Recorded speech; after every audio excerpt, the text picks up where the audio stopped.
নাতির সুন্নতি খাতনা বলে কথা। নানিরা যদি ডালা সাজিয়ে না নিয়ে যায় তাহলে কি হয়? এদিকে নানিরা তাকে ঘিরে ধরেছে জামাই সাজিয়ে। সো হ্যালো এভরিওয়ান, আসসালামু আলাইকুম। কি অবস্থা সবার? আজকে আমরা গিয়েছিলাম আমার চাচাতো বোনের ছেলের সুন্নতি খাতনার গায়ে হলুদের অনুষ্ঠানে। আমাদের বাড়ি থেকে ডালা সাজিয়ে নিয়ে যাওয়া হচ্ছিল ওদের বাড়িতে। সো আজকে আমরা ওখানে গিয়ে কি করলাম, কি মজা করলাম তাই থাকছে এই ভ্লগে। আমাদের বাড়ি থেকে ডালা সাজিয়ে আমরা রওনা দিয়ে দিলাম আমার বোনের বাড়িতে যাওয়ার জন্য।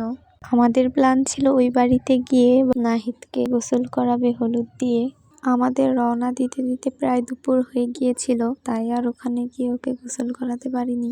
যেহেতু এখন শীতকাল, ধান কেটে ফেলা হয়েছে, আবার নতুন করে ফসল লাগানো হবে, তাই ক্ষেতগুলো দেখতে এখন অনেক সুন্দর লাগছিল আর আমরাও তা উপভোগ করতে যাচ্ছিলাম। এরপর আমরাও চলে এলাম অনুষ্ঠানওয়ালা বাড়িতে। আমার চাচিরা সেই ডালা মাথায় করে নিয়ে যাচ্ছিল ওদের বাড়িতে। যেহেতু তারা নানি হয় তাই তারাই ডালা মাথায় করে নিচ্ছিল। আমার চাচিরা সবসময় খুব আনন্দপ্রিয় মানুষ, তারা সবসময় এরকম আনন্দ করে থাকে আমাদের বাড়িতে যে কোনো বিয়ে হলে।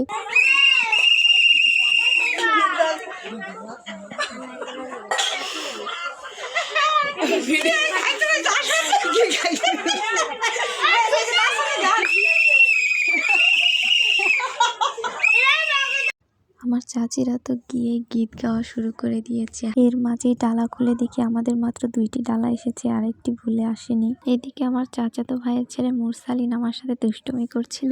এরপর আমরা ঘরে গিয়ে বসি এবং আমাদের মিষ্টি দিয়ে নাস্তা দেওয়া হয়। যেহেতু মিষ্টি আমার খুব একটা পছন্দ না, তাই আমি আর মিষ্টি খাইনি। এরপর চলে আসলো আমাদের ছোট্ট নাহিদ, তাকে জামাই সাজিয়ে নিয়ে আসছে। সবাই তাকে ঘিরে ধরেছে, তার নানিরা নানারা, এবং সে খুব লজ্জা পাচ্ছিল। সবাই ওর সাথে খুব মজা করছিল আর বলছিল ওর নাকি আজকে বিয়ে, ওর সাথে নাকি ওর নানিদের আজকে বিয়ে হবে। এরপর খাওয়া দাওয়া শেষে শুরু হয়ে যায় আমার চাচিদের গীত গাওয়া।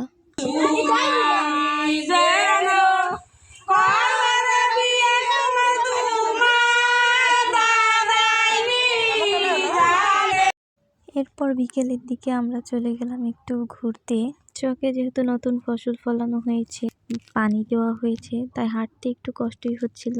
আসলে শহরে থেকে গ্রামের এই প্রাকৃতিক দৃশ্যগুলো উপভোগ করা যায় না। চারিদিকের বিল্ডিং গুলোর মাঝে দম আরো বন্ধ হয়ে আসে, কিন্তু গ্রামীণ এই মনোমুগ্ধকর পরিবেশ যেন সবকিছুতেই মন কেড়ে নেয়।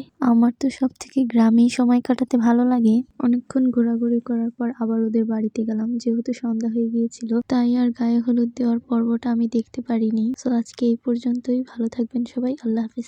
দেখা হচ্ছে নেক্সট কোনো ভিডিওতে।